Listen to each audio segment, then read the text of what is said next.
Namaste, all of you. Once again, you all are welcomed in our cafe.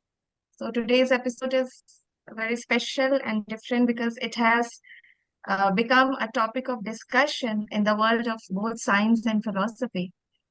Today, we have Dr. Zarunisha as our guest speaker. Dr. Zarunisha is an assistant professor of philosophy in Ramanujan College, Delhi University. She has earned her doctoral degree from JNU, and her area of specialization includes bioethics, ethics, continental philosophy, philosophy of technology, and Indian philosophy. She will be speaking on technicalization of body and birth, some fem bioethical consideration. I warmly welcome you, Dr. Nisha, and request you to initiate your talk. Thank you. Thank you so much, Shipra, for such a kind gesture and kind introduction. And first of all, I would like to thank all of you, especially you, Shipra, Balram sir, and Raj for giving me this platform where I can share this paper. Especially I'm writing a paper on this topic, and I thought of sharing this idea because here we are not just doing science, but we are trying to understand science from feminist perspective in order to understand the body and birth in the era of technology. So as you have already mentioned, the topic which I'm going to speak on, technization of body and birth, some feminist bioethical consideration. So when we talk about feminist bioethical consideration, it is one of the branches of ethics where we try to understand all the problems, all the issues related from feminist perspective. And these issues are related to bioethics primarily, where science and ethics combined with each other, and we try to understand the problems happening. So in this paper, primarily, I'm trying to understand how women's body and procreation is understood in the time of era, in the time in which we are living, that is called technological time. Everything is inundated. Our lives are inundated with technology. So you cannot go beyond than that. You cannot think beyond than technology. From the two contrasted feminist perspective, one who is defending the technology and they say that technology is crucial aspect of our life and we cannot live without it. And second one is who are totally rejecting the technology and they said that it is exploitative by nature because it is regulated by a particular mindset and we should not be ignoring that, and we can save ourselves by rejecting it. So I argue in this paper that the technologies are great inventions of human species to fulfill human needs. So technologies are there to help us to, it is the helping hand to us. So we cannot just reject it. But the point which we need to understand is that it is emancipatory only if we follows the egalitarian model of technology for men and women, regardless of their social constraint and regardless of the ideologies which are attached to technology when we use it. So when it comes to body, right? So here we are talking about the technization of body and birth. So when it comes to body and when we talk about body, it is important to understand that the mind-body duality is the biggest problem philosophy ever faced. And still we are struggling with this problem where in our society, the mind is always seen as as compared with the male subject, and female is The recognized by their mind, the mind is always. I don't know, I think there is some problem going on. Am I audible to everyone? Yeah, you are audible. Yeah, Yeah, there go was ahead. some issue. Okay. So I was talking about the biggest problem of philosophy, that is mind body problem. So mind is always considered, as I have said, that it is always associated with male subject. Whereas when we talk about body, so female is recognized by their reproductive and sexual body. So, and in this dichotomy which I'm talking about, there is always a hierarchy. We have experienced the hierarchy. Mind is something which is always seen as superior thing, and the body is controlled by the mind. So similarly, in our society, everything is situated and everything is, defined within this dichotomous hierarchical situation which we have. So the body which we are talking about, the female body, is not considered hers body. as I told you that this mind-body dichotomy in which body is always considered as, inferior than the mind, women's body is seen as something which is there to serve the society, serve the other. So her own body is not considered her own body. It is not controlled by her. It is controlled and structured. And I would say that her bodily choices are structured to serve the social purposes. And what are the purposes? First is to procreate, to serve the progeny to the society and the family. And second thing, to serve the sexual services to the society. So in this direction, when we talk about natural birth, so birthing becomes essence of womanhood, right? Which is dramatically changed and transformed into technological affair in modern time. Because when we talk about birthing nowadays, and all the mothers who have experienced it, they know that earlier there was an ancient time when women were closely, experiencing that feeling, because it is very personal feeling to a woman.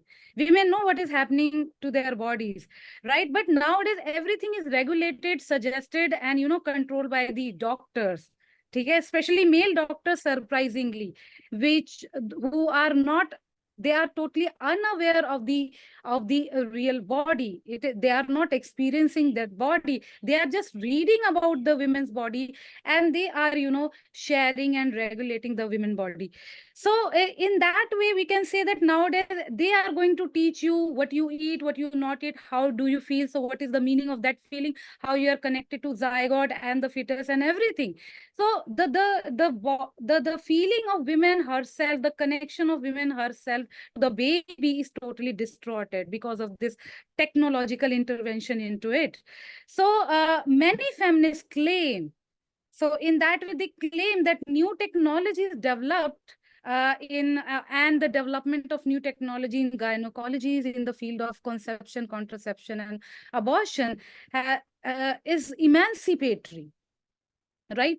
And it is emancipatory. Why? Because it has become possible for women to enhance their reproductive freedom and choices to control their maternal body, which was not earlier provided to them, right? Because as you know that in our society, they are treated as an object. Their main purpose to serve their bodies. They are recognized by their body, not by their mind, right? Mind is always associated with male, and they are more into their reason and rationality, where women are related to the body or nature. So in this direction, technology, especially ARTs or reproductive technology, is seen as the emancipatory technology. And so many feminists have supported reproductive technologies that are also known as ARTs. So in this way, in this direction, Jyotsna Gupta, who is a very famous feminist thinker, has said something, and the possibilities of technologies a positive light in these word quote. With the development of reproductive or contraceptive technologies, it becomes or became possible for to have sex without reproduction, and later with the development of conceptive technology such as artificial insemination and in vitro fertilization, it became possible to have reproduction without sex. So you can see the drastic change. You don't require sex for reproduction, and you don't require reproduction for sex. So not necessary that sex and reproductions are interlinked to each other. So technology has made such kind of separation, and this separation is emancipatory for women primarily. Similarly, defending the power of technology, there is a philosopher, Simone de Beauvoir, says that choices are necessary for women to become autonomous subject. So subject is always seen as male. Male are the subject of the society and female are the object of the society. So if women really want to place her situation, the strong situation in a society, she has to become autonomous subject. And technology has the possibility to do so. So she says that the technology have the potential to envisage hope for future possibilities of free bodily choices in terms of voluntary motherhood against the patriarchal ideology of enforced motherhood. Here, this is very important to us to understand the notion of voluntary motherhood as well as the idea of enforced motherhood. So these philosophers and these thinkers are saying that any kind of reproductive technology, if supporting women's own choice and voluntary motherhood, then it is emancipatory. But if it is, forcing and, making the pay for enforced patriarchal motherhood, uh, where patriarchy say that if you are a woman, you have to become a mother. If you are women, this is the completeness of your womanhood. So she says that it is the technology which give you the choice to, enter into the process of voluntary motherhood, rather than the force or enforced motherhood, which is the integral part of the institution of patriarchy. So it also helps, she says, that to cancel out the masculine inequalities separating men and women. Because if you have the choice to when, with whom, and how to become a mother or not to become a mother, or live your life childless, it gives you so much freedom as men has. And it totally blur the difference, the hierarchy between male and female, right? Because everybody, women also has a choice, and male also has the choice in that way. So these ARTs assist human reproduction primarily in three ways. First, for the prevention of conception and birth, including termination methods and contraceptives. So if you really if you don't want to have a child, so there is a technology, the contraceptive technologies and abortion, I would say. So you can utilize it and you can enjoy your sexual life. Second, assisting reproduction in the form of aiding and stimulating conception. If you really want to have a child, you want to become a mother, there are so many technologies such as IVF, surrogacy, or donor insemination. These are the technology which are really helping technology in that. And the third one is for genetic purposes and prenatal diagnosis that incorporate sex determination and sex pre-selection. So these kind of technologies are also very important and crucial to detect the genetic diseases and any kind of deformities if the zygote and the fetus has. So we can say that it claims that the basic aim of the technology is to improve reproductive health of the expected mother and to promote the procreation of babies without any genetic disorders. And you can say that to free from hierarchical diseases. So the main purpose, which looks like, is to all positive, the technological, the reproductive technological technologies are has the positive reflection and positive light in a society. The assistant feminist and few feminists are really saying about that. They say that it also shows the possibility to plan a perfect baby and the designer baby. And as you all know that nowadays, this is a really burning topic, how to create a designer baby. Whatever you want blue eyes, you want black eyes, you want black hair or brown hair or whatever the hair, you can give your list and they can create. The scientists and these practitioners will create the baby according to your desire and your choices. So in this way, you can say that technology has blurred the line between biology and artificial reproduction, right?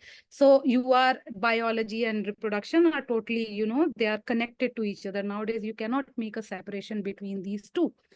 So, or we can say that the biology is becoming more technological, that can be seen as a new normal. So what technology is doing, what technology is, presenting nowadays, it is becoming new normal to the world. I do remember when I was a baby and my family, my mother was, some mothers and aunties were discussing about pregnancy with their neighbors. They used to tell you, oh, your bahu is 35 years old or 40 years old and still she's not having baby, you should go for some technology. Nowadays scenario has changed. If the bahu and if the daughter-in-law is just 25 or 23 years old and not having the baby, the mother-in-law is suggesting, and the family people are suggesting to go and get the treatment and go and see the doctor, what is happening in your body. You are not conceiving, and you are I feel that we are feeling that you are having the problem.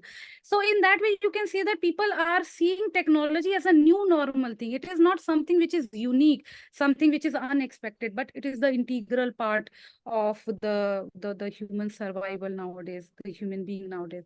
Sarah Franklin is one of the leading feminists who has worked in this direction so much, has said that she has termed that as the technization of biological process, that shows how the reproductive process that is understood as biological is essentially mechanical.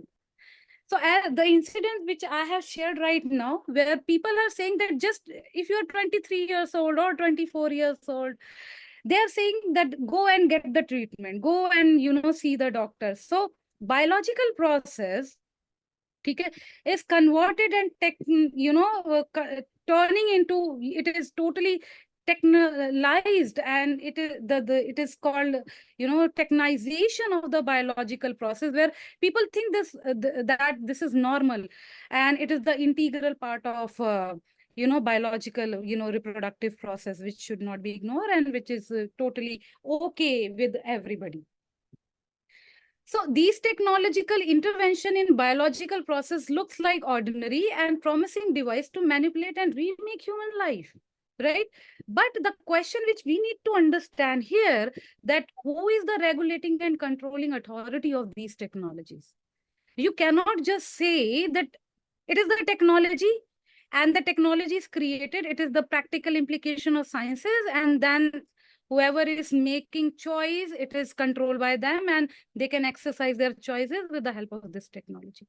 So it is not like that. This is the important question we need to ask. So technology, then is a woman free to exercise her technological or technologically driven choices, or she is the choice, or her choices as situated as she is? So as we know that the women has a particular kind of a situation in a society, and she has her own conditioning. She is, or men also, they have their own a kind of interpretation, their social interpretation in a society, expectation in a society. So in this scenario, how can we say that the choices women are making are the free choices, not their choices are as situated as they are?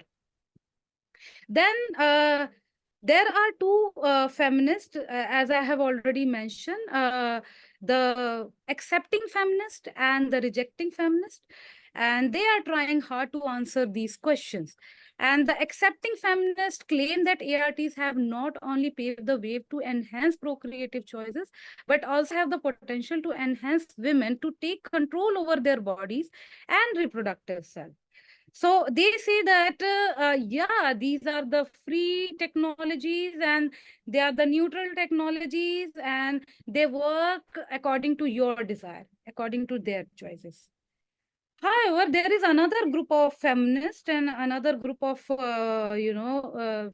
techno-driven feminists who says that, who oppose our ARTs, and they say that women's oppressive and exploitative lived experience cannot be ignored, and they are called as rejecting feminist. And they say that there is a theory that this is the technology, but there are people who have used the technology. You cannot ignore that lived experience.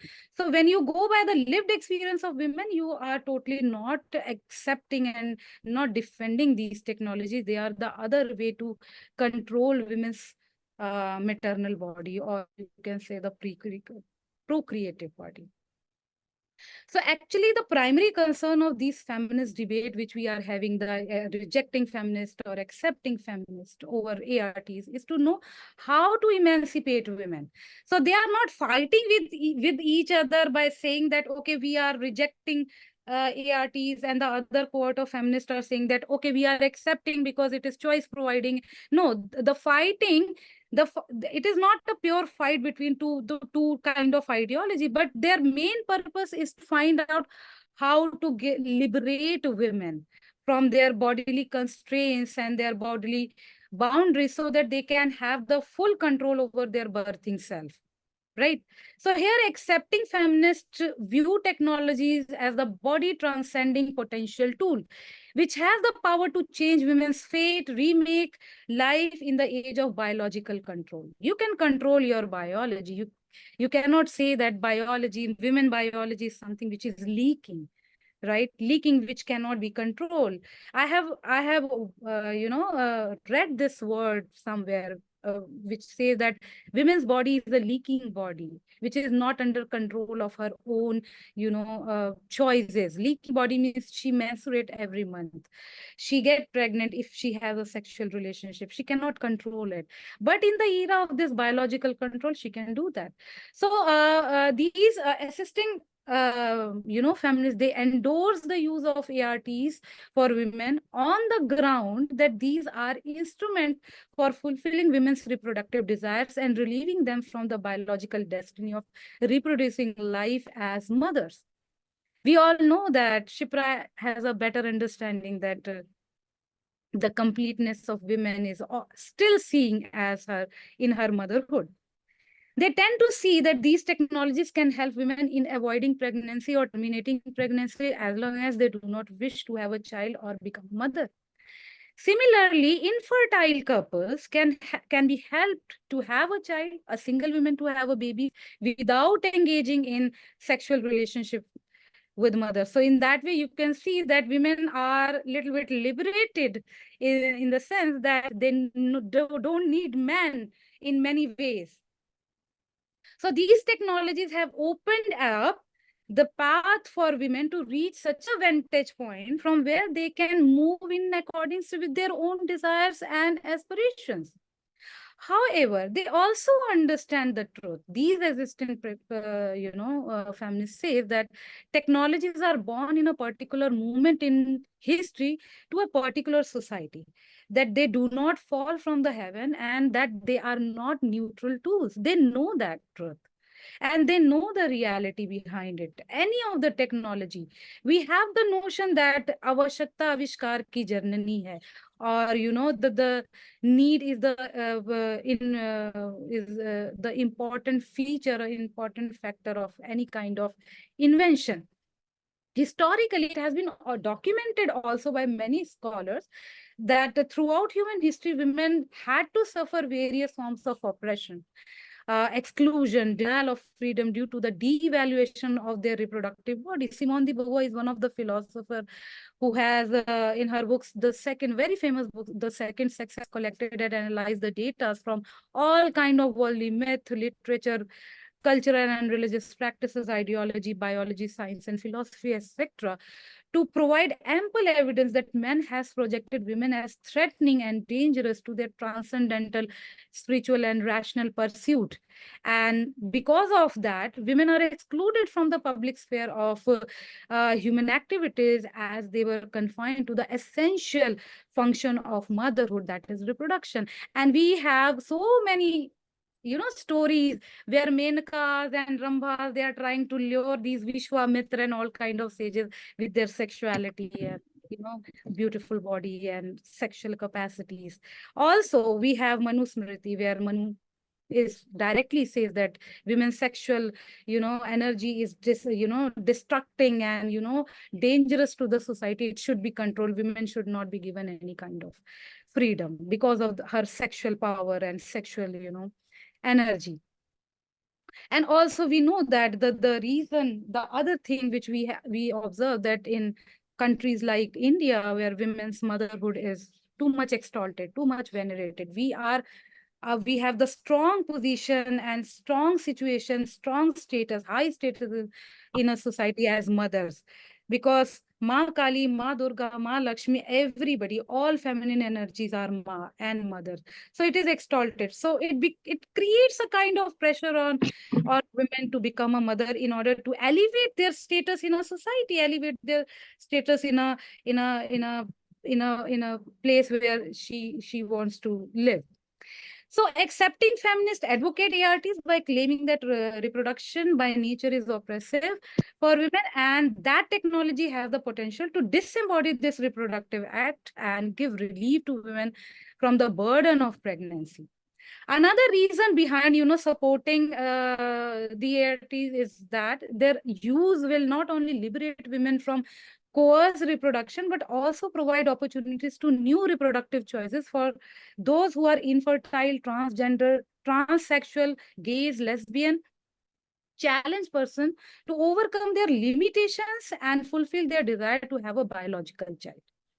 So it is hope that ARTs can be used to overcome pervasive gender inequalities and dichotomies such as mind-body dichotomy, male-female, culture-nature, machine-human, for achieving liberation for women from all bodily oppression.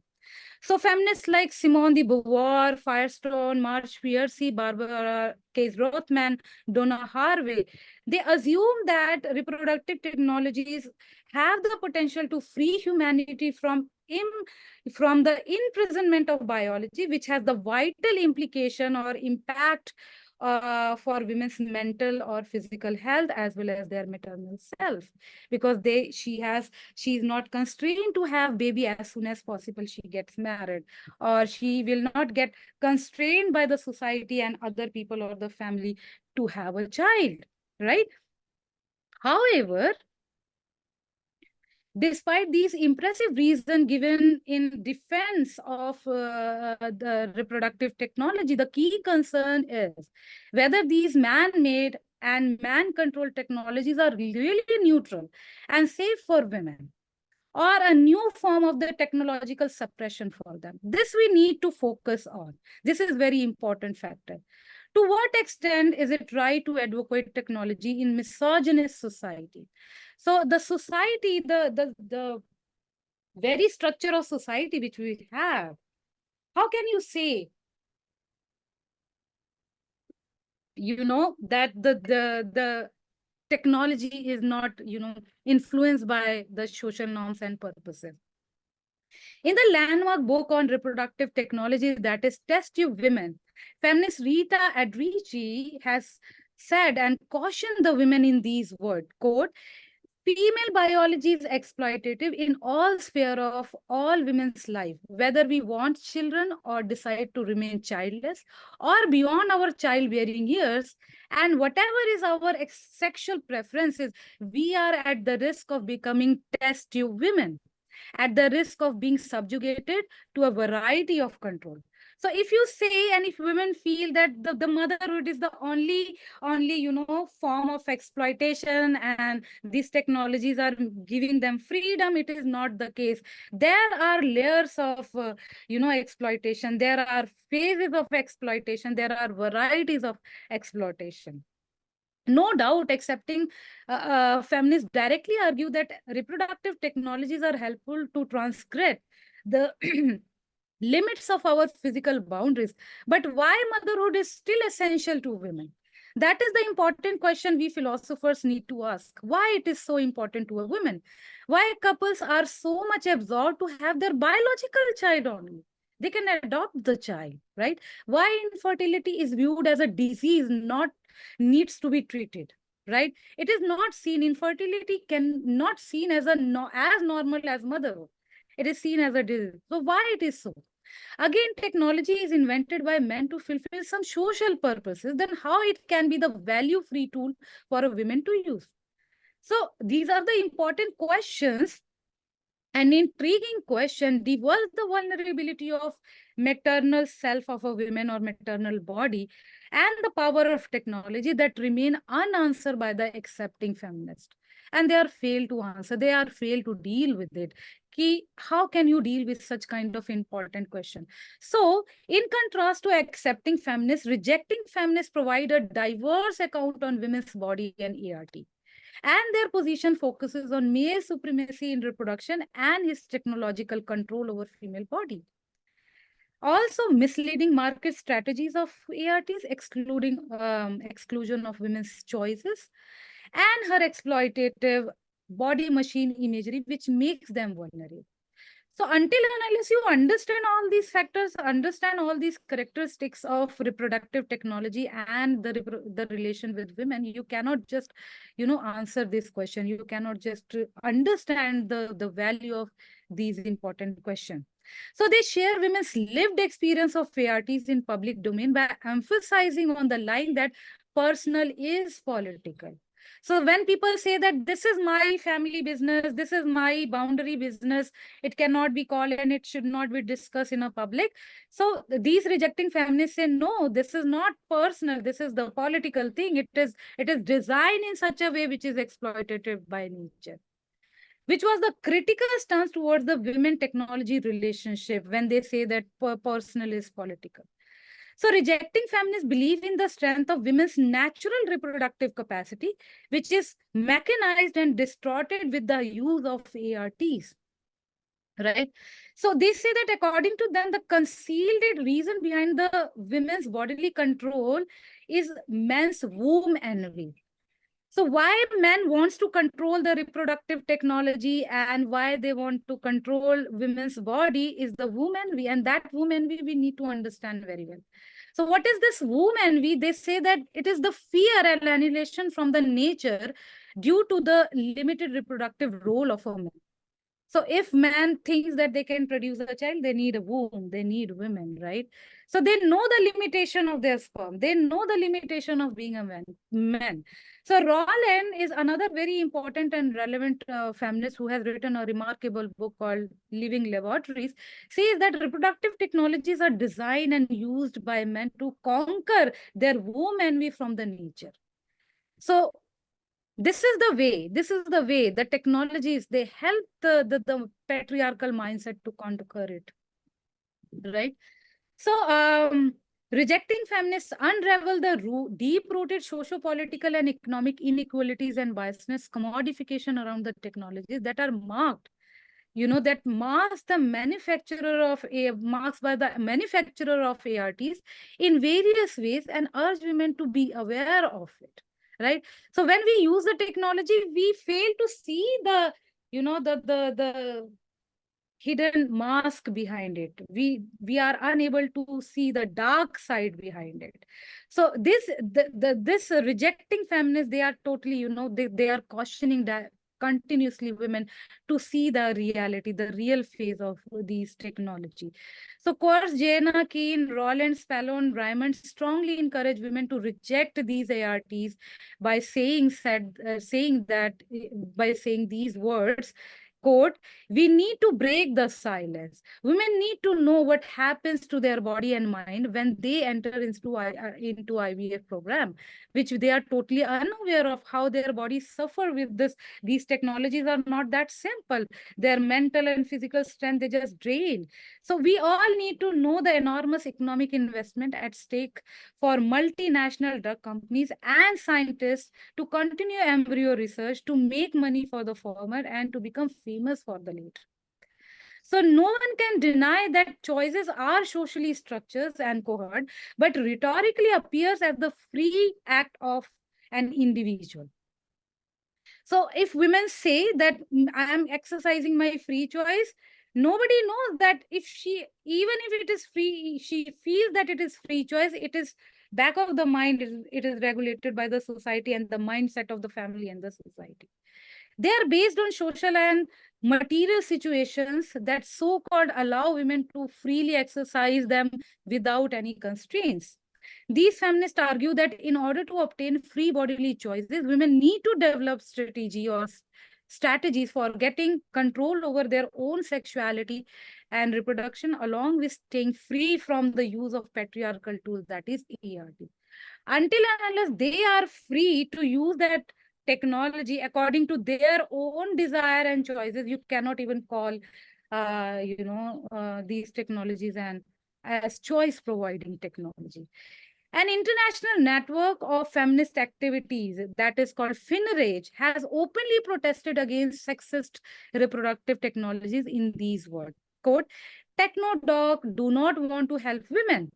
They want to control us. New reproductive technology provides them with the powerful means to do so.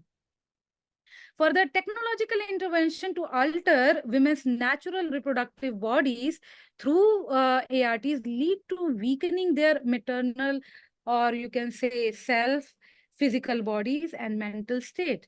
Also undermine their feminist identity because they fail to establish what they are actually.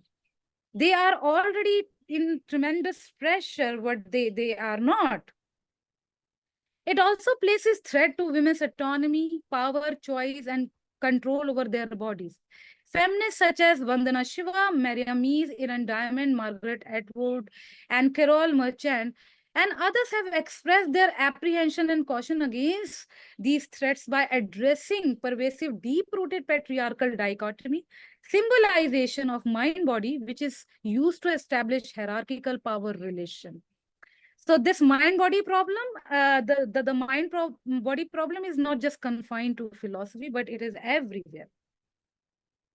So rejecting feminist caution that ARTs are the further extension of these kind of deep-rooted techno-scientific patriarchy that works both ways. First, control of knowledge and use of technological apparatus. So these two dimensions are mutually, supporting as science creates cultural framework for the amalgamation of these technologies. We know that technology. Dr. Nisha, sorry Yes. for interruption. You have last 5 minutes, so Yeah. kindly Just I'm conclude. winding up. Yeah, I'm finding.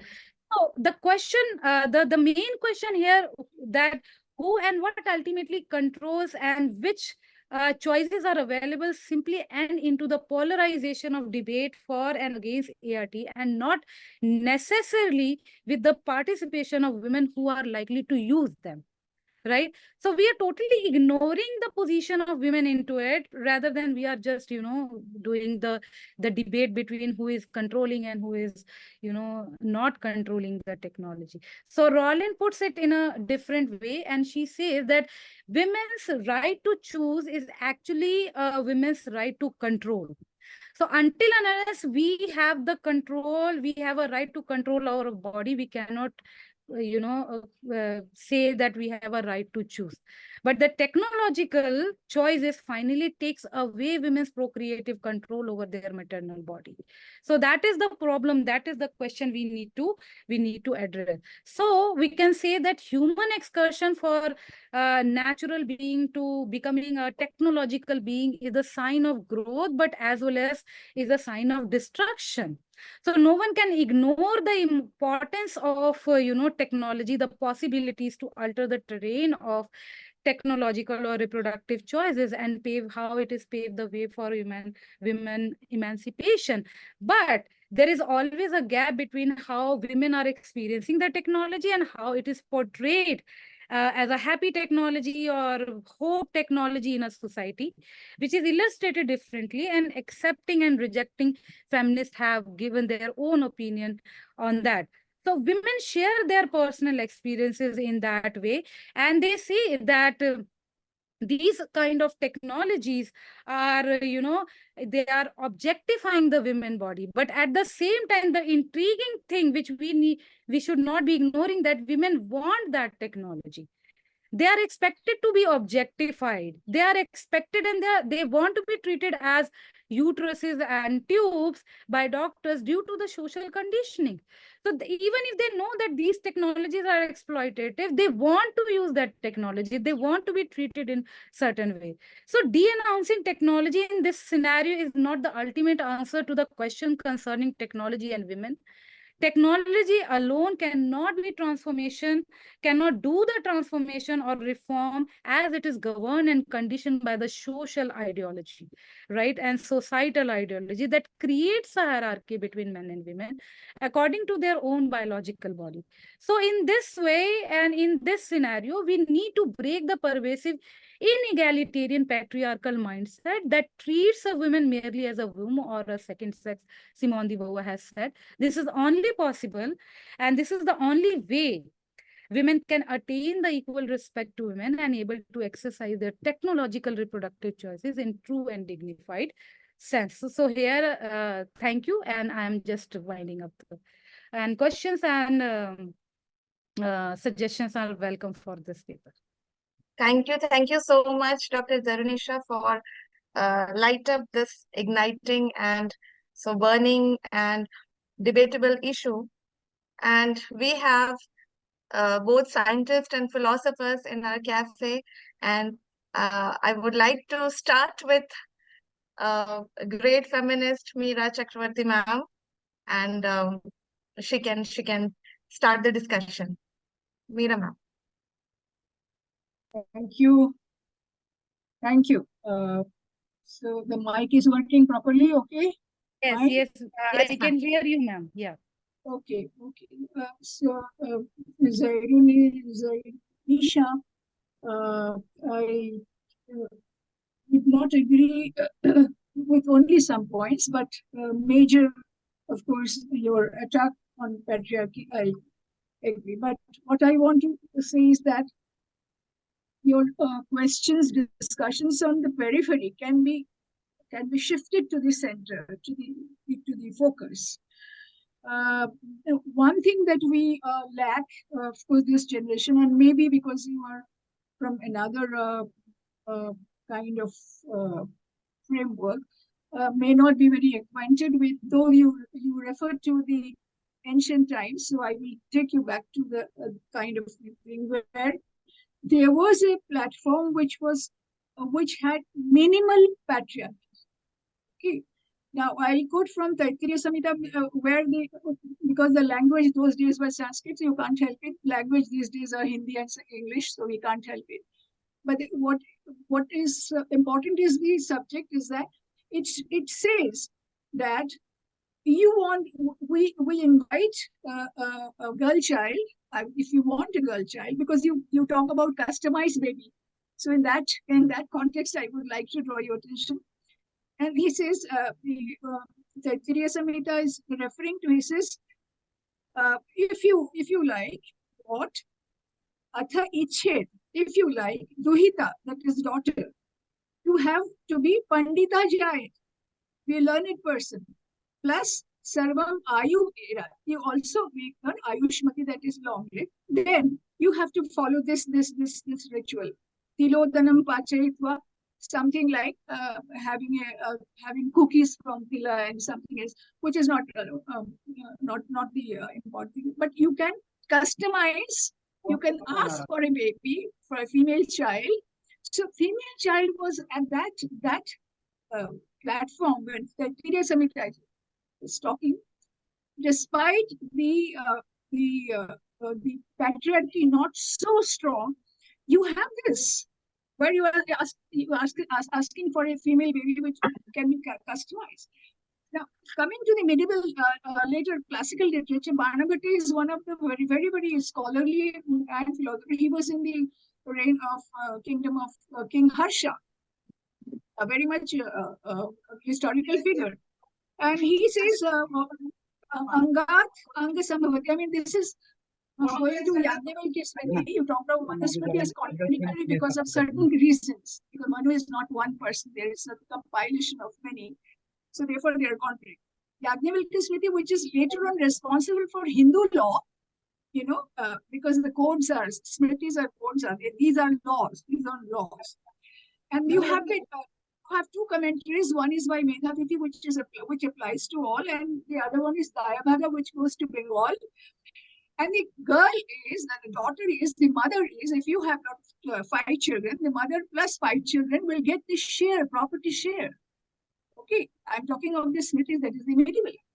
So we do not see all these. I mean, despite patriarchy, this is what is happening. So he says, what is the reason? Beautiful reason is, it says, Angat Anga Sambhavati. From the same Anga, from the same body of parents, both the male child and the female child are born. And therefore, how do you try to discriminate? I mean, I'm really very surprised to see the logic behind this is that you are both born from, like, today if the parents say no, both my daughter and son and son, I can understand. At that time when there was patriarchy, this is classical literature. That in the classical age, they are born from the same anga, same body part of parents, and how can you? So therefore, he is so radical. He says, why do you want to send the daughter outside? Because you will feel bad after raising a daughter. You will feel bad. So he says, Anya parityaje apatya kani. Why do you want to give it to somebody else? Your daughter, keep her at home. Along with your sons, you keep her at home, as well as see that the property is also shared by. So what I want to say is that when we argue taking all the Eurocentric choice or Western choice, what we overlook is that we do not see the cultural nuances that we had.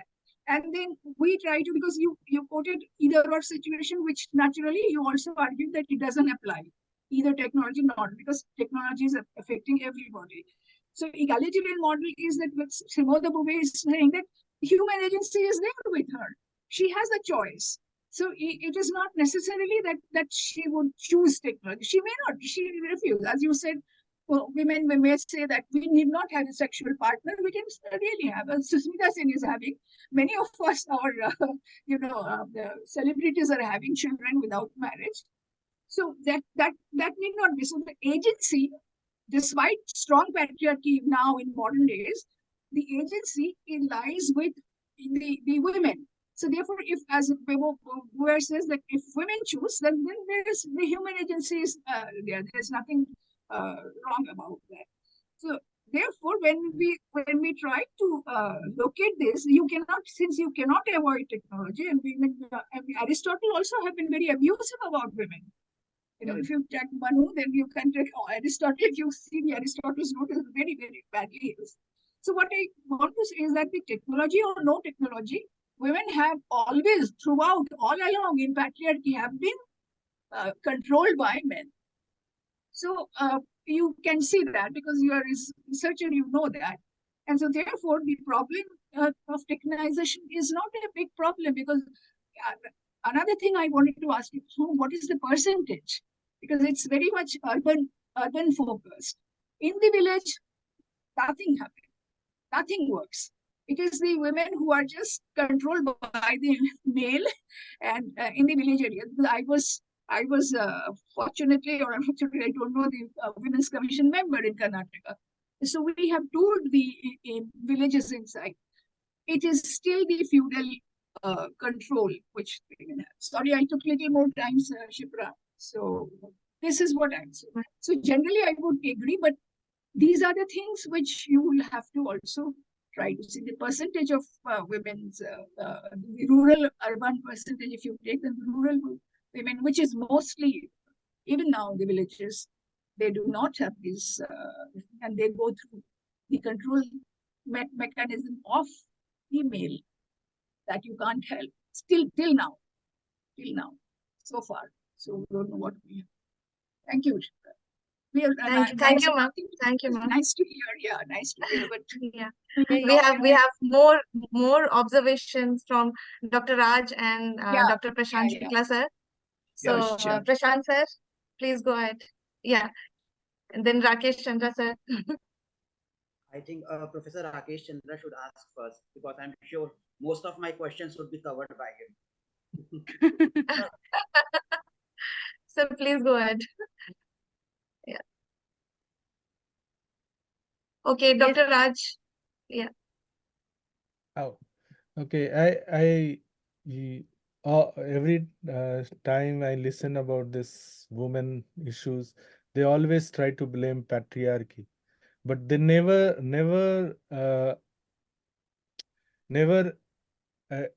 imagine their own strength, and they never bring up their own strength. So I think we are most evolved in terms of evolution, humans. But I and Dr. Singh have a different view on that, and we are developing another way of defining evolution.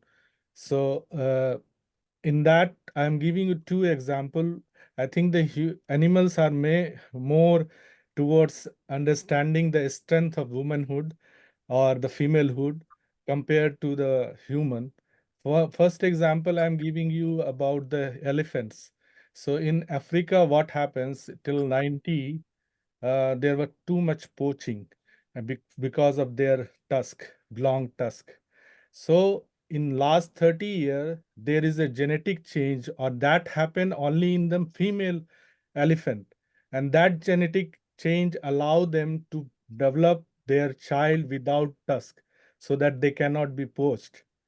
So that they in the nature, animal femalehood, they realize their strength, and then they come up with their to protect their species. Similarly, when it happens to the shark species, they suddenly have to, due to the climate change, they have to swim somewhere else where the male population were less.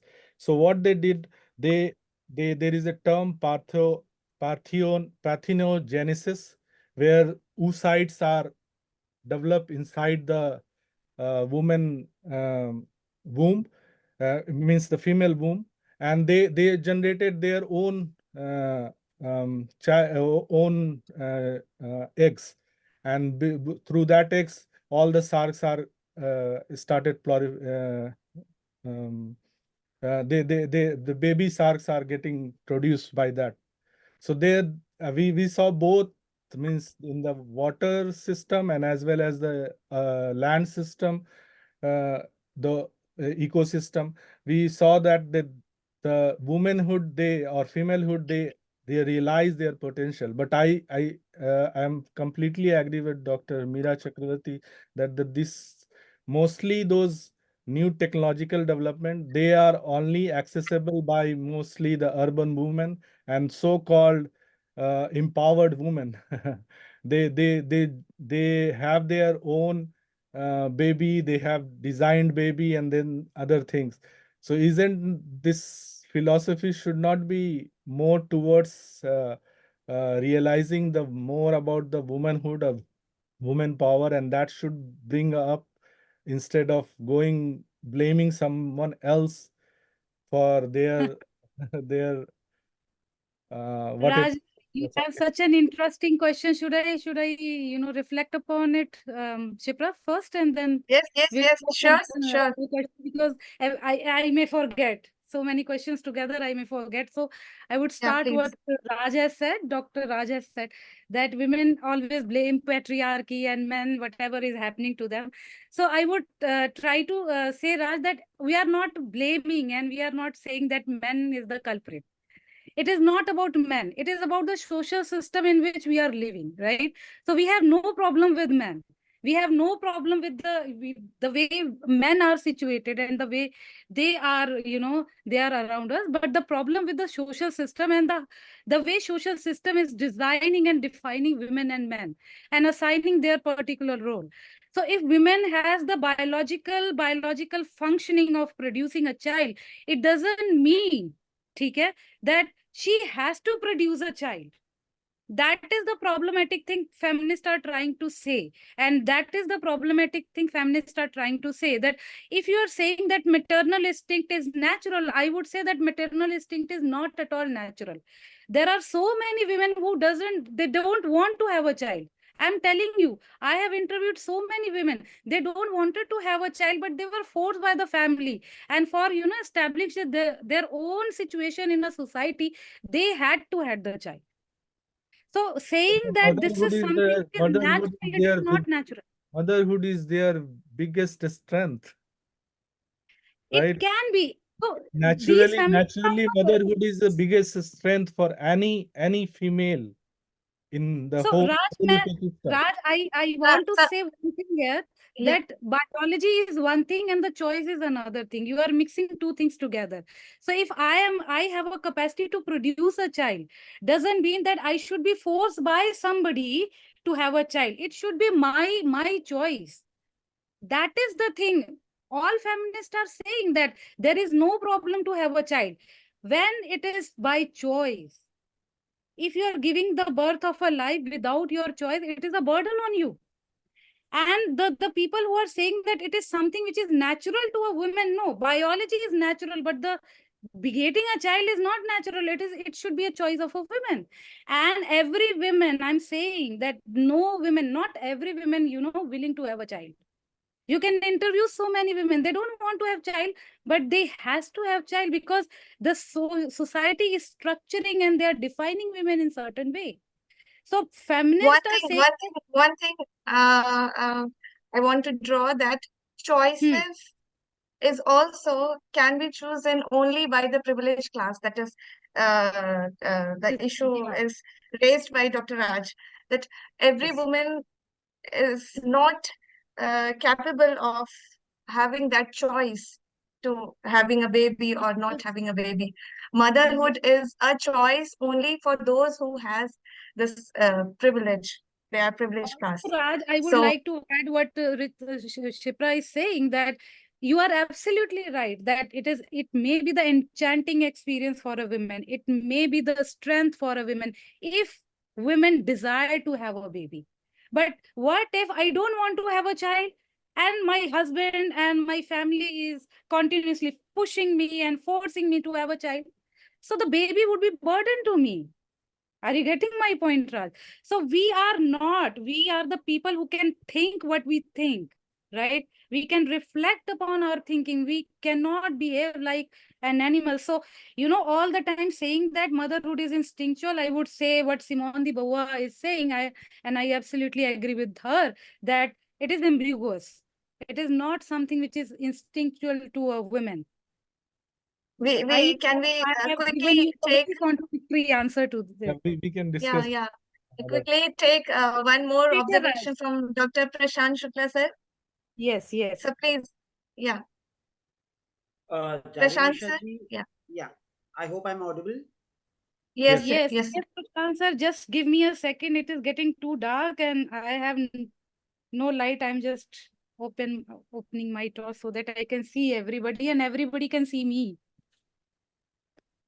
Yes. Yeah. You started with the statement like there is dichotomy of mind and matter. Mind represents male, body represents female.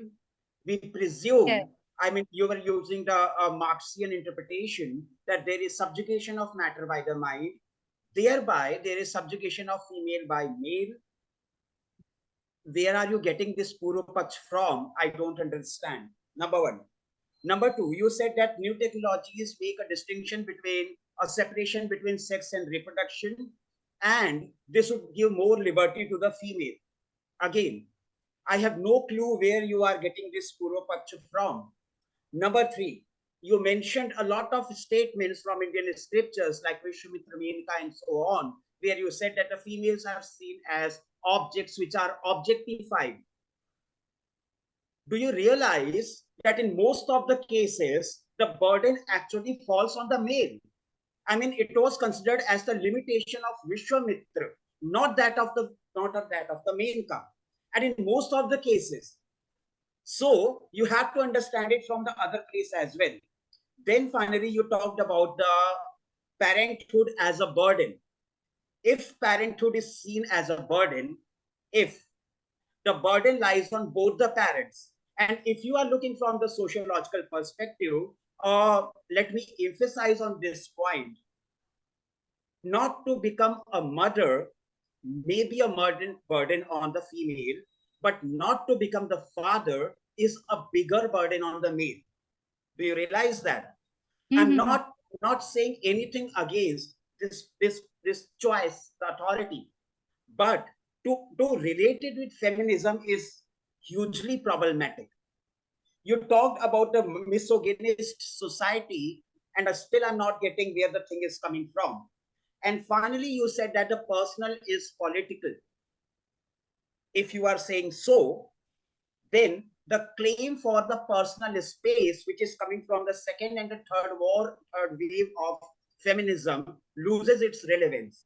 So we should be very much sound and sturdy on whether you need a personal space or you want to make the personal as political. Now, taking a midway in between both the things, we also want to technology, but also we don't want to technology, does not solve anything. You are simply taking a safer course of action where you want to have the cake and eat it too. So I am actually confused, and you have to clarify my understanding here. Dr. Nisha, one more question we will take from Rakesh Chandra sir. Sir, please. So you are muted. Yeah. Okay. Thank you very much. Yes. It's a very, very nice paper. And I just wanted to call your attention to a few things. One is that you are actually dividing your paper into 3 sections. And I think that in order to strengthen your 3 sections, you will have to be very careful in what you are doing. The first section of your paper was actually about philosophers and their view on gender, and where you were actually primarily taking these arguments that how philosophy has treated so from Aristotle to Kant to Wittgenstein, that how women have been considered not to be rational and not capable of getting into politics and the others. That is the argument. So you need to strengthen that only on philosophical grounds. And you have to then take the two responses. One response was to say that no, women are also rational, like say, for instance, the kind of position which was taken by Mill, etc. And the other is to say that no, emotion are as important as reason. So in that section, you'll actually have to take those arguments very importantly, especially the arguments of Mill, Bentham, Russell, the liberal feminists and the others. The second section, in fact, where you are actually talking about technology in women and then talking about motherhood, is largely with the understanding that all women are feminists and that all feminists are radical feminists. Now, this, I think, is a big mistake. Why? So because you say feminists are saying that, women are saying that. Not all women are feminists. Not all feminists are of radical variety. And it's only the radical feminists who are actually talking more about the kind of discussions on embodiment. So they are talking about motherhood. They are talking about the compulsory heterosexuality. They are talking about individual choices related. So I think that has to be very clearly brought in upfront. In this section, one position which I think you need to very carefully take, and I'm surprised why you have not taken, in all the discussion of motherhood, one of the most important discussion is Adrienne Rich, where she distinguishes between the institution of motherhood and the experience of motherhood. Yes. And like in case of both Raj and Prashant and everybody else, I think you have to say that, the experience of motherhood can be very satisfying to women.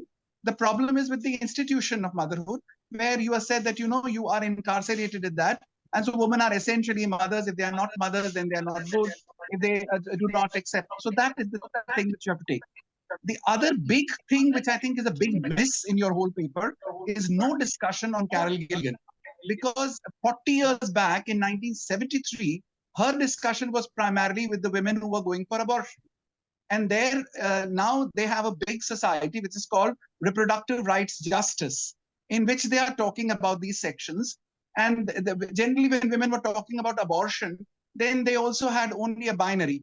Either you are selfish or you are selfless. And selflessness is a good idea. And so you have to be pro-life, etc., etc. Now, that is a very, very important discussion which has been going on for the 30, 35 years. I'm absolutely surprised that you are still stuck with Simone de Beauvoir.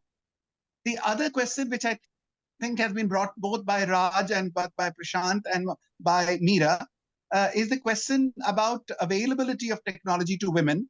And in India, institutional delivery still is not available to women. Abortion and female feticide have two different kinds of things in different countries. And here, when we are all doing researches on contraception, we know that all men do not go for operations and women are condemned to do that. So these are specific issues of empirical reality and not of philosophical concern. So that has to become very, very important for your discussion.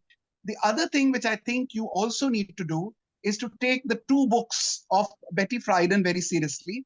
The first is The Feminine Mystique and the second is The Feminist Mystique. Because she said that after 20 years of feminism, a lot of women who became their own masters actually also felt extremely lonely. So these women who are having reproductive rights and technology at their behest and also income and power also felt very lonely. So relationality, both with men and women, life-affirming reality of love is something that she's talking about. So I would be, since you're writing a very, very nice paper, these are just my suggestions that you take the first section more philosophically, the second section with reference to both philosophy and feminism, and in the third section, you try and look at these questions of both empirical reality in India and the others. The other thing is also, and I think you have to be very cautious on that, that the constant examples only from Hindu mythology are actually very annoying. you should actually take also exams from Christianity, from Jewish religion, and also from the mythologies and the kind of strictures that come in Islam and other religion. Because this is becoming a standard kind of a thing, and always you will be held responsible that you are taking a partisan view on a particular civilization. So I think it's very important for you to see that how in all religion, especially in India, there is this whole question of motherhood being glorified and the right of woman over the child. Like in Islam, for instance, the whole concept of man being the main person who's responsible for life is exactly the same as it is in Aristotle, and about which last time in one of the groups, Shruchi was talking. So that kind of heritage coming from Greek thought to Islam also needs to be brought in. And so that I think would make a very, very good paper which you are writing. So if you put in a little more effort into it, it'll be a beautiful paper. That's the kind of response that I have to this absolutely wonderful paper. Thank you so much, sir. Thank you so much. Such an amazing comments you have given to me. And I would definitely incorporate in my paper, and I'll share with you also. And the Prashant sir's question when he was asking about, just a second.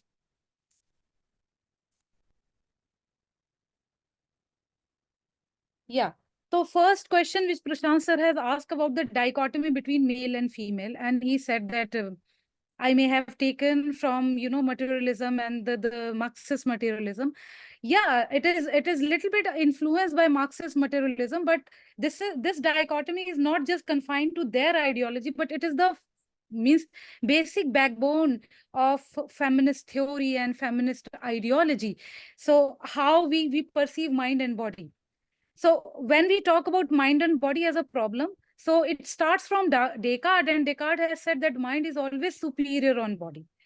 So when feminists try to understand this dichotomy, to understand all kind of hierarchical situation in a society, they feel that all the mental work in a society is always associated with male.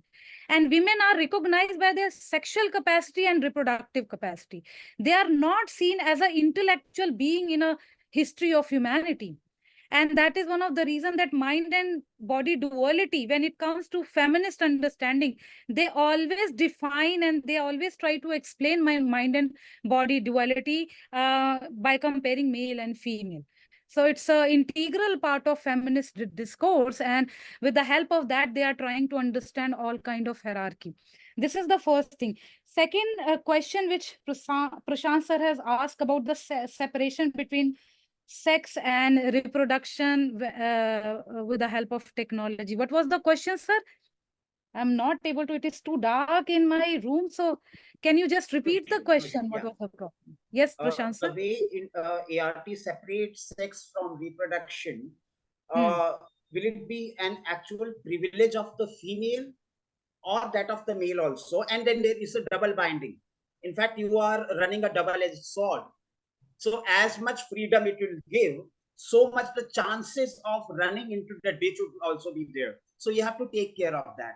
You have to make clear whether you are talking from the socialist feminist or radical feminist or Marxist feminist, because the dichotomy between mind and the matter is not the exclusive premise of all the feminists. So you have to take care of that.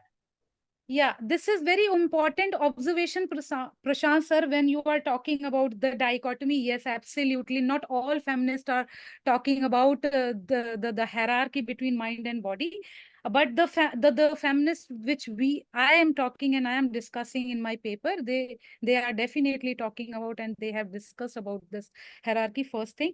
And the second important observation, which is really very intriguing to me when you have said, and the way the feminists are saying that separation of sex and reproduction is emancipatory to a woman. Not necessarily. I'm telling you, the feminists, the assistant feminists who are, you know, accepting reproductive technologies as emancipatory, they have also later on realized that, you know, separation of sex from reproduction is another way of, you know, coercion or another way of exploitation to a woman. Because male can say that, okay, you have the contraceptive technology, you have all kind of technology, let's have sex whatever the time I want to. And also sir, also you have said that it may be, exploitative to a male. Absolutely, it is exploitative to a male also, because there are so many examples where I have seen, and I want to, incorporate, because you have just, mentioned it, and it has just intrigued to me, that where the males are also saying, and they are also expressing the same exploitation and not perceiving the separation of sex from reproduction as emancipatory, because they, even if they are willing to have a child, because of this technology, they are not able to exercise their power, and they are not able to exercise their choices. So not only choices are refrained to women's choice and the way they are perceiving the choice, but male also are the victim of this thing. But why I am very much focusing on female perspective, because the society in which we are living, okay, in this society, male are exploited, but female are exploited more than a male. I'm not saying that they are very privileged. They have their own forms of exploitation. They have their own forms of, coercion. But females are more coercive and more exploited than male. You want to say something on that, Prashant sir? Let me take a thought experiment here. Yes. There is a female who is unable to become the mother. What would be the reaction? The reaction of the society would be bechari. It's a very bad thing, I admit, but that's how it will be. There is a male who cannot become the father. What would be the reaction? Bechara, with a sarcastic smile. So for a male, not only it is insulting, it is also humiliating. So there is a double binding. So there is no victim card to be played here. That's what I want to point. That is why, Prashant sir, these feminists are saying that this social, entrapment is problematic. So it is not the, question about motherhood. The technologies are, this is why they are saying that they are enforcing patriarchal ideology of women rather than providing a choice. Why we are feeling that having a child is the ultimate goal of a family? Why we are feeling so? What if we don't have a child? What is the problem with that? So these feminists are trying to say that it is infertility is as normal, not having a child is as normal as having a child. So it should be a personal desire of a couple. It should be a personal choice of a partner. It should be a personal choice of an individual rather than going by the society, as you have aptly said, that the society is going to tell you bechara and bechari. Why society is going to tell you? They have no right to say so. You are the one who is taking care of the child. You are the one who is, taking care of everything. If you are not, you don't want to have a child, you should be having the choice, and that choice should be respected by the society. That is what feminists are saying. They are not saying not to have a child, but they are saying that you should exercise your choice and society should not be having any problem. This is the Dr. really Nisha, thing. Dr. Nisha, we are running out of time, and it's Prashant sir, wonderful May to I ask a question? wonderful to have Shipra our ji, I am also supervisor. there. Yes, sir, yes, sir. Shipra ji, Good evening, sir. Good evening, sir. First, yeah. our supervisor Bhagat sir is here. Sir, sir is muted. May I ask a question?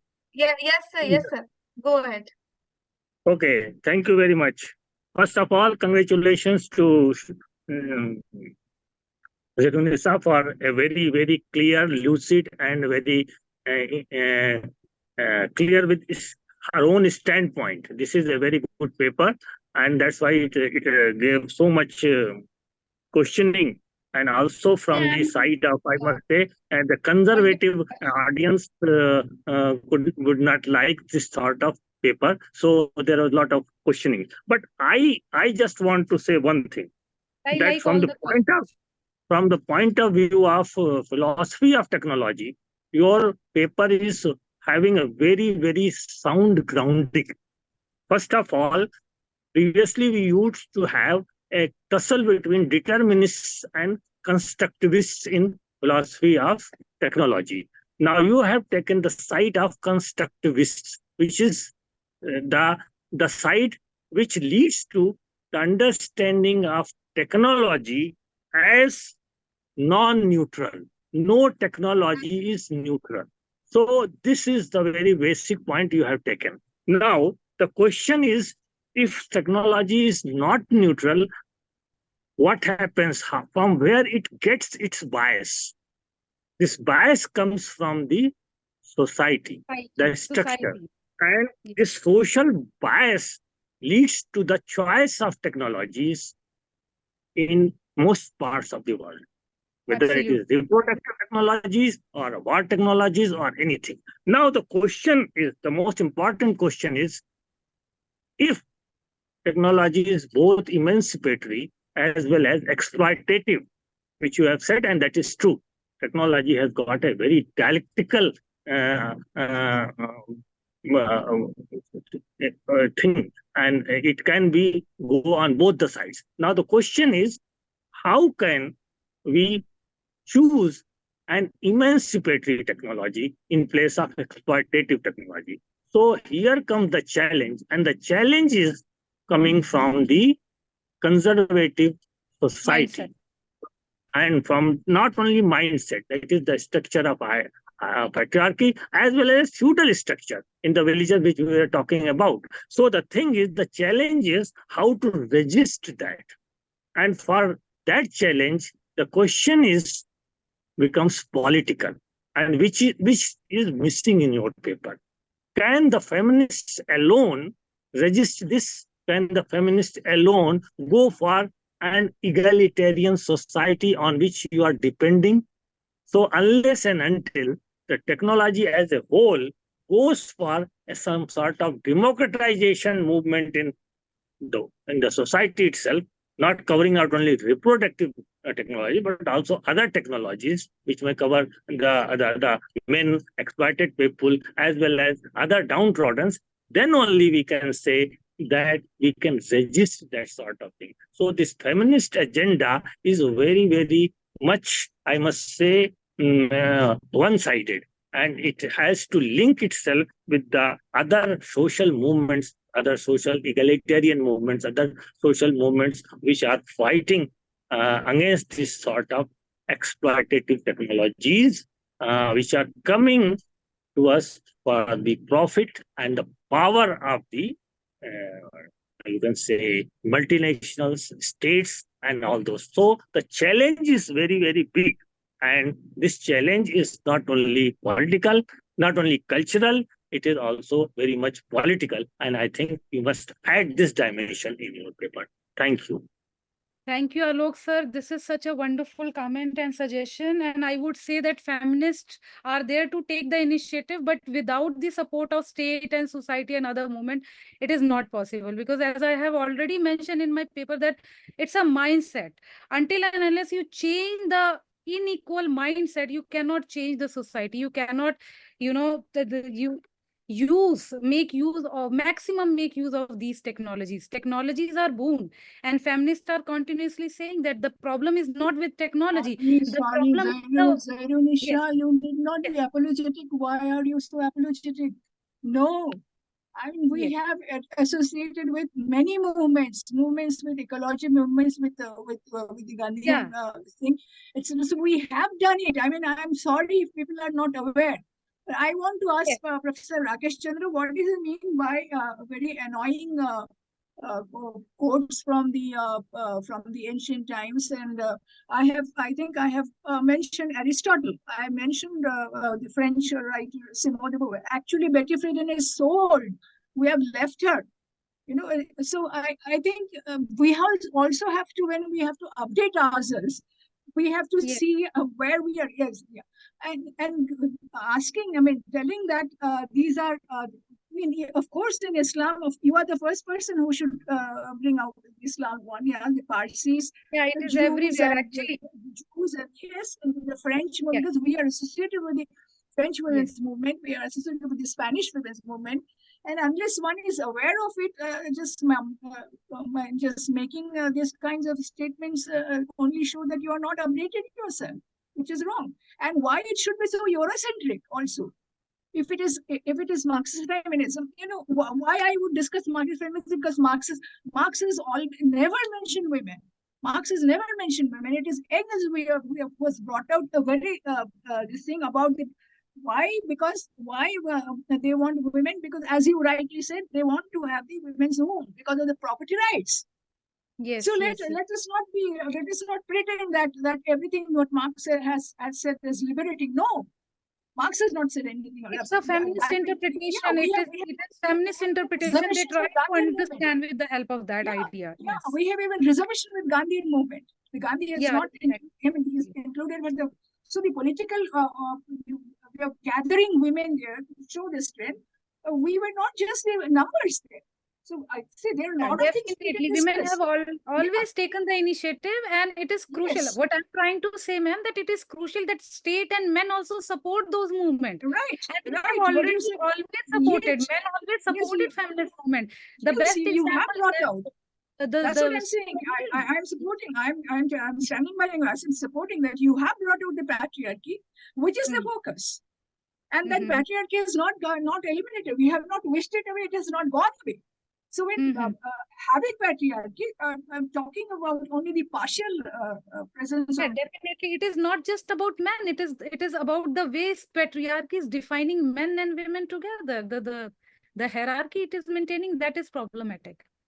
Meera ma'am, you are Let us take observations from our President Balram Singh sir, yes. who is a great scientist too. But So one thing I would like to say, Shipra, that I'm really grateful to Meera ma'am's comments and suggestions. yeah, Really important to me. Yes, Balram sir, I'm here to take your suggestions and comments and observation too for my paper.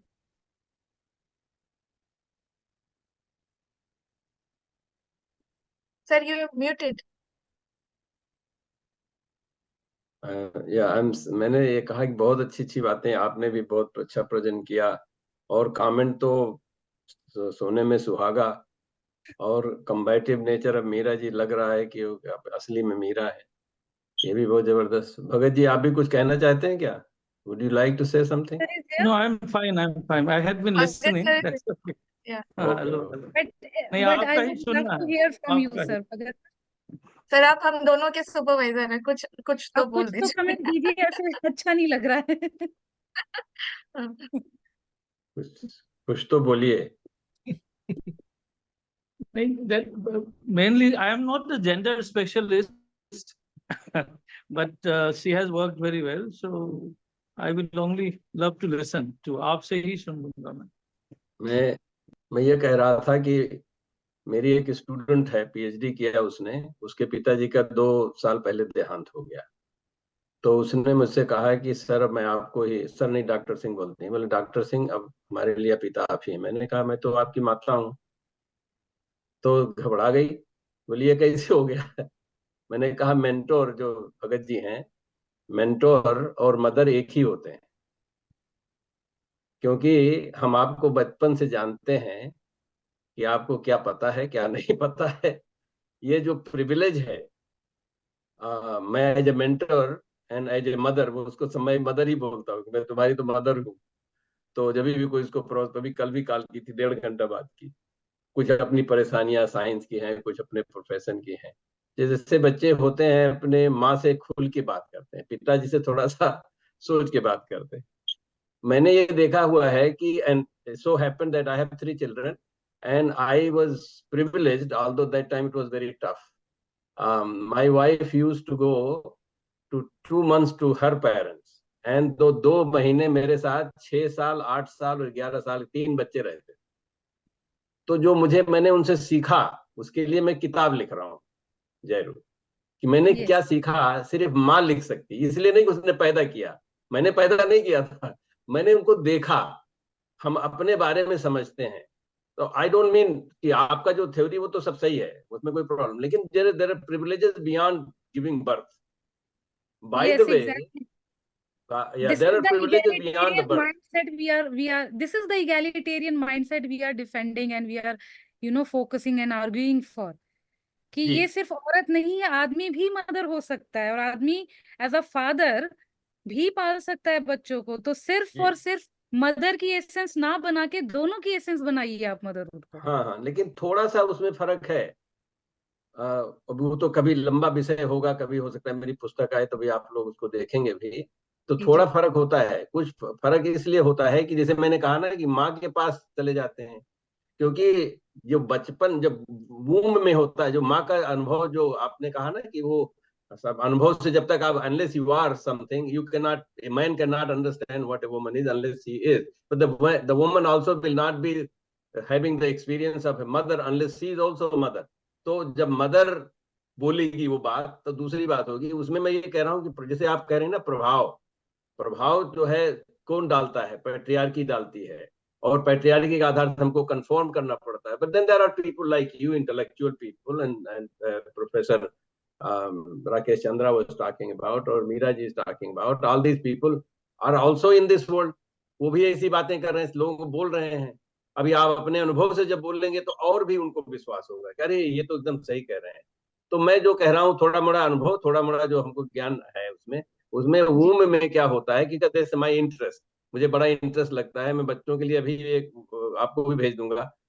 मैंने अभी fathers day पे, आज इत्तेफाक से आज fathers day है, तो आज सारे फादर्स की ऋण लगाई जा रही है।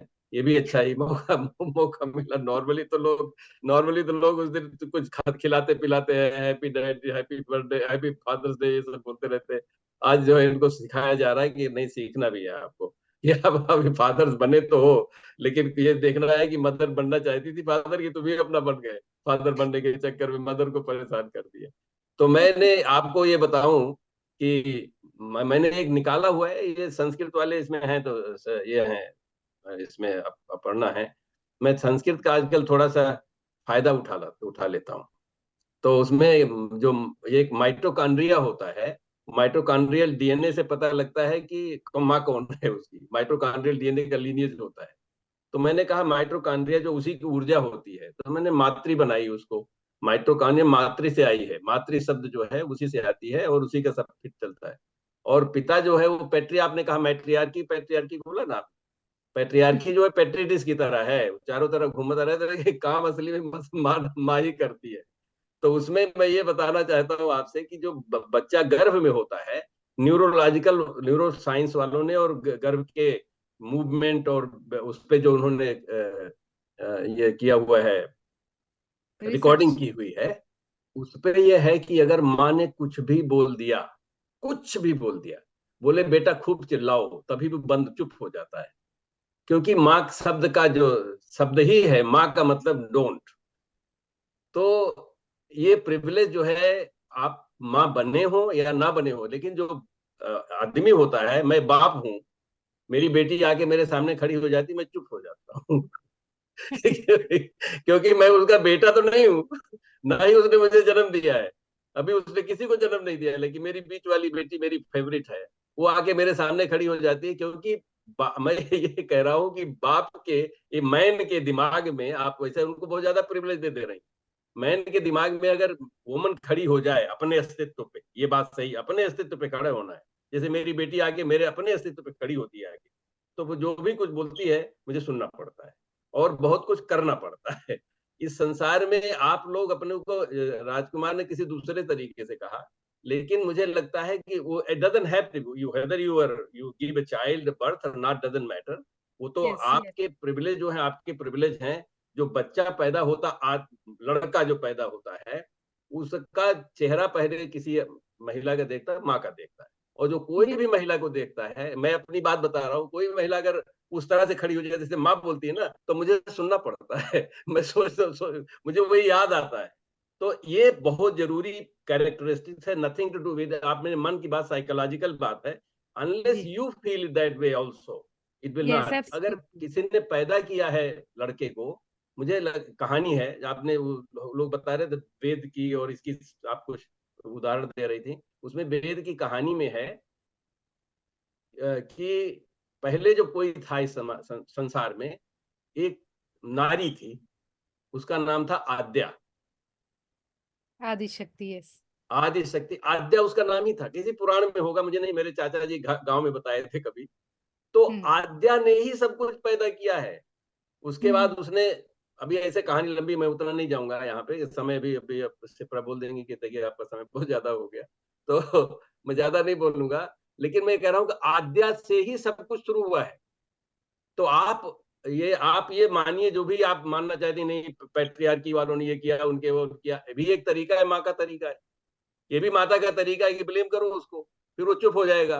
अब ज्यादा झंझट नहीं करना पड़ेगा, मुझे रणचंडी नहीं बनना पड़ेगा, हम ऐसे बोल देते हैं, इसको काम हो जाएगा अपना, कभी सारे लोग, हम लोग चुप हो जाएंगे कि नहीं नहीं अभी इसने बोल दिया, हाँ बात तो सही, क्योंकि मैंने कहा कि जो उन्होंने ये किया हुआ है कि जब माँ कुछ भी बोलती है तो गर्भ में बच्चा एकदम शांत हो जाता है, और माँ अगर अपने शरीर को टच कर दे, अपने शरीर को, वो फिर चल कूदने फांदने लगता है। ये दिस इज द नेचर। उसके पहले कि आदमी बाहर आया, क्या हुआ, कुछ उससे कोई लेना ही देना नहीं है। That is a biology. So you have to, मतलब फिलॉसफी में बायोलॉजी जोड़ना बहुत जरूरी है कि कैसे ये सारी घटनाएं कैसे होती हैं। दूसरा उसमें ये है कि जो माँ होती है, माँ के ऐसा मिला हुआ है कि हर माँ के ब्रेन में मैन का सेल होता है, उसका न्यूरो नर्व सेल जो है, मैन का कहां से आया, मैन का वो अपने उसके बेटे से आता है, बेटे से आता है, उसका कनेक्शन डायरेक्ट होता है। उसको न्यूरो, क्या बोलते हैं राजकुमार, न्यूरो मिररिंग बोलते हैं ना शायद, न्यूरो मिररिंग, मतलब आपका कम्युनिकेशन आदमी से, मिरर न्यूरॉन, है मिरर न्यूरॉन, क्या हुआ, mirror mirror neurons. Neuron, mirror neuron एक प्रोसेस है। उसमें क्या है कि आप कम्युनिकेट जबरदस्त कर सकते हैं। अभी ऐसे तो आपका बेटे का सेल होता है, लेकिन है तो XY वाला, किसी आदमी से बोलेंगे बहुत जबरदस्त होता है, कम्युनिकेशन होता है एकदम बिल्कुल। अगर आप, तो मैंने ऐसे लोग, महिलाएं बोलती हैं अगर हमको परेशान करता है आदमी, अगर वो खड़ी होके आंख दिखा दे अपनी ना, सब शांत ये तो कितने लोग, अभी ऐसे तो दरिंदे बहुत होते हैं, उनकी बात नहीं कह रहा हूँ, जनरली इंसान की बात यह है कि यहाँ पे तो अभी सारे संसार में कल्चर भी बना हुआ है कि लेडीज फर्स्ट, उनको रास्ता दे दो, धक्का नहीं दो, ये सब कम से कम माना तो है, मानक तो है, किसने बनाया, माताओं ने बनाया। तो माता बच्चा पैदा करने से नहीं कोई होता है, आप सही कह रही हैं, चाहे स्त्री हो चाहे पुरुष। अब इत्तेफाक से यह है कि स्त्री के अंदर कुछ और भी शक्तियां हैं, उसकी अपनी शक्तियां हैं, उससे कुछ लेना देना नहीं बात है, उसका उपयोग करें। जैसे आप जो कह रही हैं, इसमें ये भी अगर जोड़ लें कि लोग अपनी शक्तियों का उपयोग करें और उसके माध्यम से फिलॉसफी भी बनाइए। हम तो सिप्रा को मालूम है, मैं तो चाहता हूं कि भारत की फिलॉसफी बाहर आनी चाहिए। जैसे अभी आप लोग कह रहे हैं ठीक है, हमको वेस्टर्न वर्ल्ड वाला ही नहीं होना चाहिए, या कि हमको सिर्फ हिंदू को वाले के लिए नहीं बोलना है बल्कि सारे और को बोलना, उस that is all true also, because that will give you fairness, and वो लोग सोचेंगे हाँ हाँ आपने पूरा अच्छे से कर लिया हुआ है। लेकिन अल्टीमेटली मैं ये कह रहा हूँ कि भारत की फिलॉसफी लाइए ना, ये फिलॉसफी अगर सामने आएगी, ये वेस्टर्न वर्ल्ड में तो कहते हैं कि द मैन केम फ्रॉम, नहीं sorry, woman came from the ribs of the man. क्या बेवकूफी की चीज है, वाहियात की चीज है, वाहियात की। माइथोलॉजी सर, वो माइथोलॉजी है ना फिर। हाँ वो जो भी है, देखिए अभी जो भी हम कह रहे हैं, देखिए हम आपको बताएं, आप बलराम सिंह को बलराम सिंह कह रही हैं, ये भी एक माइथोलॉजी है, सच बताएं तो आपको इस पर अगर फिलॉसफी बात करना कभी भी कर सकते हैं कि जो माइथोलॉजी, आपने मेरा इमेज बनाया हुआ है कि इस तरह से बैठा हूं मैं, अभी नीचे क्या पहना हूं आपको नहीं मालूम, माइथोलॉजी बैठे हुए कुर्सी पे भी तो ये मेरा कहने का मतलब, हर चीज mythology, other than you, that too if you are enlightened, you don't know anybody, क्योंकि बाकी सारी माइथोलॉजी है, कभी माइथोलॉजी बैठ के वहां बता रही, क्या पता क्या पीछे लगा के बैठी रूम, उसके पीछे क्या क्या मालूम, तो कुछ माइथोलॉजी लगाए हुआ हम लोगों ने यहाँ पे। तो मेरा कहने का मतलब है, आप लोग यंग इंटेलेक्चुअल स्कॉलर्स, एकेडमिक्स जो हैं, इनको वो बात सही है, ये these observations are so great कि ऐसी बातें हो रही हैं, लेकिन उनके आगे पीछे क्या है, क्योंकि this is Shipra, I am just ending, क्योंकि ये तो आप, you know that I can speak for about 3 hours on these subjects. Rajkumar would also attest to it, because हम लोग जो मीटिंग होता है काफी लंबा चल जाता है। Last point I want to tell you, which is related to physics. Yes. There is nothing in this thing that is in self-control. Nothing. They are all controlled by each other. और हमारे यहाँ पे वो उसको जब physics mathematics में जोड़ते हैं तो minus infinity two plus infinity जोड़ते हैं। तो ये कहने की बात है कि ये कर रहे हैं, वो कर रहे हैं, नहीं, उसके पीछे उनको कौन कर रहा है, उनको भी कोई गोली दे रहा है ना, उनको भी कोई उंगली कर रहा है, आदमी को भी उंगली हो रही है, तो आगे आदमी इस तरह से व्यवहार करता है। तो इसलिए अल्टीमेटली आई फाइंड एंड कि my conclusion is in that is based on my experience of my mother also, because आज जो मैं हूँ उसमें मेन चीजें मेरी माँ की है। ऐसा नहीं कि हर कोई कैसा होता है, क्योंकि मेरे पिताजी का देहांत भी हो गया था, वैसे हमारा संयुक्त परिवार था। फिर भी मेरी माता ने जो 1 2 3 चीजें बोल दी, उसमें से एक चीज उन्होंने बोला था, कि मैं कई बार बता चुका हूँ। उन्होंने कहा कि मैं तुमसे अपनी बहू की बुराई नहीं सुनना चाहती। खत्म। कभी हुआ ही नहीं, उसके बाद बात ही नहीं हुई, ना उन्होंने किया ना हमने किया, मतलब माँ ने कह दिया, हो गया। तो there are certain privileges that, like हमने कहा हमारी बेटी जो बोलती सुनना पड़ता है, मेरी माँ जो बोलती सुनना पड़ता था। ये बीच में एक तो है जो आती है शादी वादी करने को, उसी का चक्कर है ये सब। जो कभी ये नहीं हो रहा है, कभी वो नहीं हो रहा। बाकी तो आदमी जो है एकदम गुलामी है। 99.7% आदमी, जो जितने युद्ध होते हैं, आदमी ही मरता है। वो मरने के लिए तैयार रहता है, उसको तैयार करती है। जैसे कुंती ने कहा है कि भगवान कृष्ण से कि जब जा बोले कि आपको बुआ कोई संदेश देना है, बोले जिस दिन के लिए क्षत्राणियां पुत्र पैदा करती हैं वो दिन आ गया। इसका मतलब मरने का दिन आ गया है। तो इस तरह से हमको एक दूसरे की स्ट्रेंथ समझ के और एक दूसरे से cooperation at any level, whether it's at level of mother and son और फादर एंड डॉटर और व्हाटएवर दैट इज, उसको कोऑपरेशन के ढंग से अगर ले आए समझ के, तो I mean I would love, I have a niece who doesn't want to get married, so I said okay. घर में हमारे लोग बहुत खुश नहीं है इससे, बट मैंने कहा नहीं, उसका भाई अगर उसको ऐसा लगता है, उसको जो करना है उसका चॉइस होना चाहिए। We should be supportive. नहीं, हमें अभी माता पिता अभी भी हैं, ऐसा नहीं है कि नहीं नहीं हम नहीं अब तो उसको छोड़ दो, जाओ अपना जो करना कर। नहीं नहीं, वी आर फैमिली। तो we are family, whether is you Jairu और इज सिप्रा और यहाँ पे मेजॉरिटी शायद आप लोग ही हैं। तो वैसे भी नहीं बोल सकते ज्यादा। जितने लोग हैं, we should be just supportive, ये ऐसा करना चाहिए, ऐसे होने से ही काम आगे बढ़ सकता है। चलिए, मैं शायद समय ज्यादा ले लिया क्योंकि नहीं बलराम सर, Thank you. बहुत ही अमेजिंग ऑब्जर्वेशंस आपने दिए हैं और बहुत ही सुंदर पर्सनल एक्सपीरियंसेस से आप बोले, and that is very important for a researcher like me, जो कि समझने की कोशिश कर रहा है। और एक चीज बड़ा इंपॉर्टेंट आपने बोला कि until and unless philosophy consider biology और साइंसेस, जब तक वो कंसिडर नहीं करेगी तब तक you can not get the holistic picture of anything. And that is one of the reason when Raj has said that it is instinctual, I would say that it is not instinctual. It is the choice. जैसे आपने कहा ना कि मैं पिता हूँ लेकिन मैं माँ बन जाता हूँ, मैं माँ बन जाता हूँ। I behave like that because I want to be like that. You want to be like that. As you said that कि मेरी नीज आके बोल देती है मेरी बेटी, तो मैं कुछ नहीं बोलता क्योंकि I want to behave like that. And that is what the Simone de Beauvoir and other feminists are saying, कि it should be your choice. Simply, it should be your choice. It should not be governed by your biology. Biology, we are not denying it. But we should not be denying the fact that it is a social construction which sets men and women in a particular category. We have to break that category. And which you have already done, Balram sir. You became mother and you became father together. So you have broken category and feminists are saying so. हाँ, लेकिन एक बात बताएं, अब रसिया की जो biggest feminist है, नाम जानती हैं उसका? आप बताइए सर।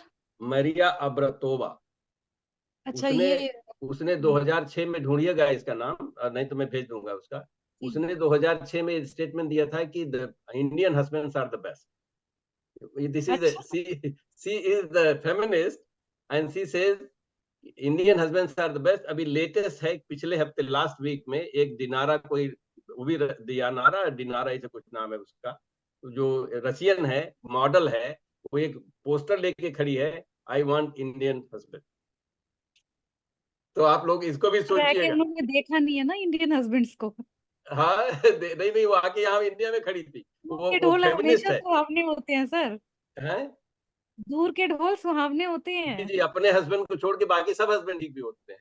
मुझे ऐसा लगता है कि जो मनीषा जी बोल रही हैं कि अपनी चॉइस होती है, बात तो सही है।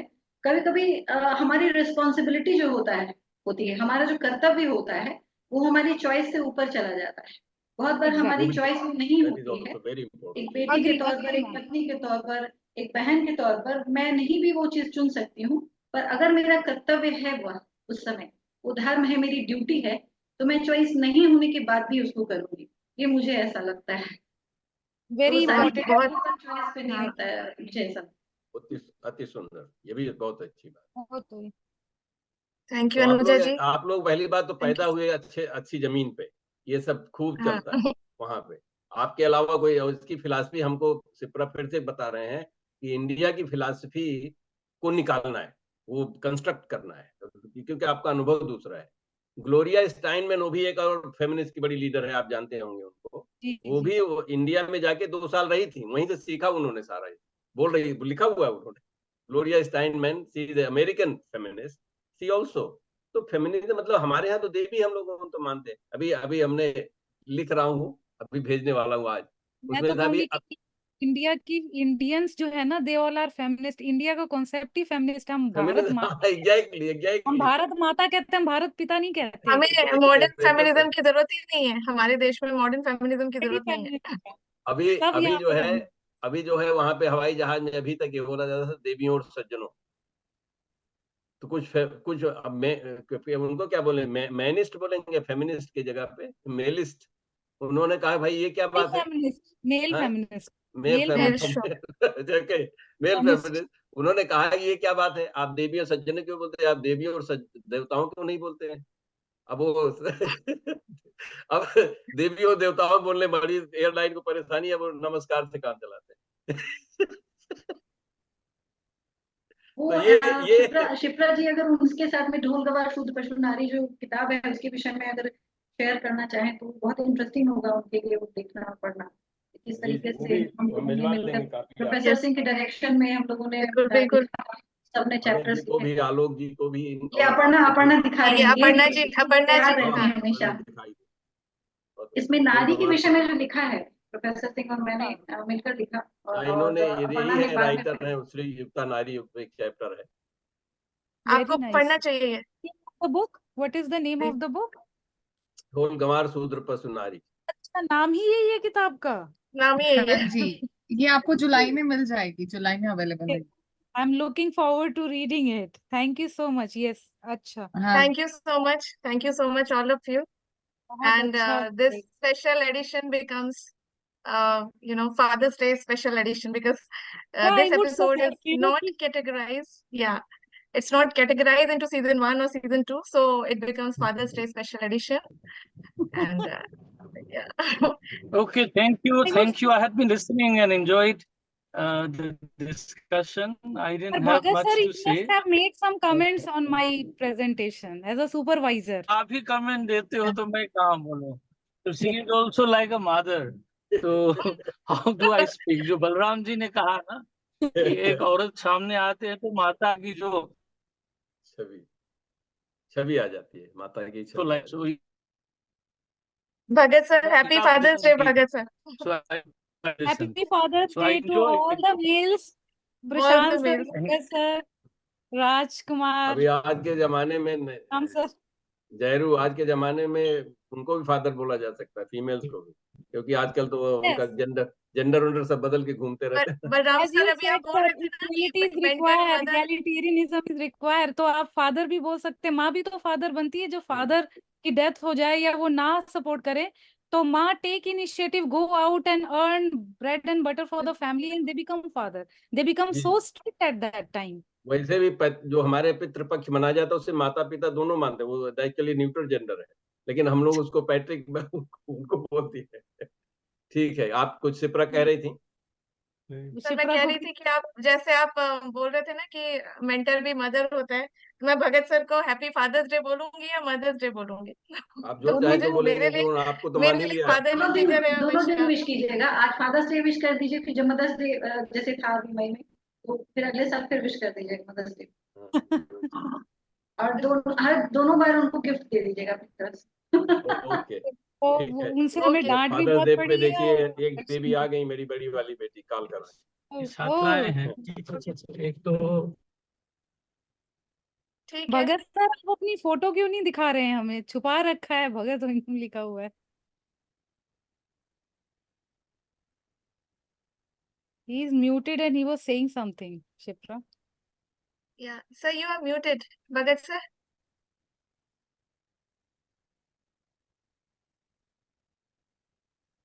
Maybe he's not there. Yeah. He's not around. Okay, thank you, because we are already ahead of time and we should wind up now. It's wonderful discussion, wonderful debate, igniting debate. Thank you for coming, Dharunisha Di. And we'll listen to you on this after, all this observation you will handle. Okay, then we'll start season 2 next month. Stay connected with us. Namaste. And also, I would like to thank all the audience, their lovely comments, Meera ma'am, Anuja and Shipra. Shipra, you have also made a very important comment. Aparna, Balram sir, Rajkumar, Bhagat Oinam sir. बचा लिया अपने आप को इस बार उन्होंने. But these are amazing, and Rakesh sir, Prashant sir, amazing comments for my paper, and I'm really privileged to have all of you, and it was such an amazing experience for me. Thank you so much, Shipra and the entire team, for inviting me and giving me such a beautiful experience, and all these friends, and making all these friends as my friends. Thank you all. Thank you so much. And see you